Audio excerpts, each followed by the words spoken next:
നാട്ടിൽ വന്നിട്ട് ഇടയ്ക്കൊന്ന് കൊച്ചിയിൽ പോയിട്ടുണ്ടായിരുന്നു കേട്ടോ. നമ്മൾ വർക്കിൻ്റെ ഭാഗമായിട്ട് പോയതാണ്.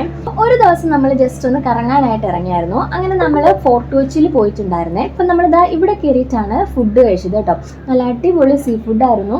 നമ്മൾ പറഞ്ഞിട്ടുണ്ടായിരുന്നത് ഒരു കോംബോ സെറ്റാണ്. അപ്പോൾ അതിന് മുമ്പ് തന്നെ നമ്മൾ ഫോർട്ട് കൊച്ചിയൊക്കെ കണ്ട് നടന്നൊക്കെ വന്നപ്പോഴത്തേക്ക് നല്ല ദാഹം ഉണ്ടായിരുന്നു. ഒരു വാട്ടർമെലൺ ജ്യൂസും പിന്നെ 2 മൊയ്റ്റോയും ആയിരുന്നു ഓർഡർ ചെയ്തിട്ടുണ്ടായിരുന്നത്. നമ്മൾ ചെറിയ ഒരു കോംബോ സെറ്റാണ് കേട്ടോ എടുത്തിട്ടുണ്ടായിരുന്നത്. നമുക്ക് 3 പേർക്ക് പറ്റുന്ന രീതിയിലുള്ള ഒരു കോംബോ സെറ്റ്. ഇതിൽ വന്നിട്ടുണ്ടായിരുന്നത് ഇതേപോലെ ഫ്രൈഡ് റൈസ് വന്നിട്ടുണ്ടായിരുന്നു. പിന്നെ ഇത് കാളാഞ്ചിയാണ്. കാളാഞ്ചി ഇതേപോലെ ഫ്രൈയും വന്നിട്ടുണ്ട്. പിന്നെ വാഴയിലയിൽ പൊള്ളിച്ചതും ഉണ്ടായിരുന്നു. പിന്നെ കൂന്തൽ ഫ്രൈ ഉണ്ടായിരുന്നു. ഇതിൽ ദേവായ്ക്ക് ഭയങ്കരമായിട്ട് ഇഷ്ടപ്പെട്ടത് ഈ കളാഞ്ചി ഫ്രൈ ആണ് കേട്ടോ. എനിക്ക് ഈ കളാഞ്ചിയുടെ വാഴയിലയിൽ പൊള്ളിച്ചത് നല്ല ടേസ്റ്റ് ഉണ്ടായിരുന്നു. അതിൻ്റെ ആ ഒരു മസാല നല്ല ഫ്ലേവറായിരുന്നു കേട്ടോ. പിന്നെ ഈ ഒരു കൂന്തൽ ഫ്രൈ അതും നല്ല ടേസ്റ്റ് ഉണ്ടായിരുന്നേ. അതും അടിപൊളിയായിരുന്നു. ഇതിലെനിക്ക് ആകെ തോന്നിയെന്ന് വെച്ച് കഴിഞ്ഞാൽ ഈ പ്രോൺസിന് കുറച്ച് ഉപ്പ് കൂടുതലായിരുന്നു.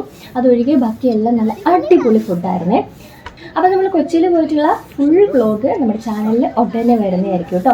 ഈ ഒരു ഏരിയ ഇങ്ങനെ ഇരുന്ന് കഴിക്കാൻ നല്ല ഓപ്പൺ ആയിട്ടുള്ള ഏരിയ, ഇങ്ങനെ ഇരുന്ന് കഴിക്കാനൊക്കെ നല്ല സ്ട്രെസ്സായിരുന്നു കേട്ടോ. അപ്പോൾ അത്രേ ഉള്ളൂ. Bye bye.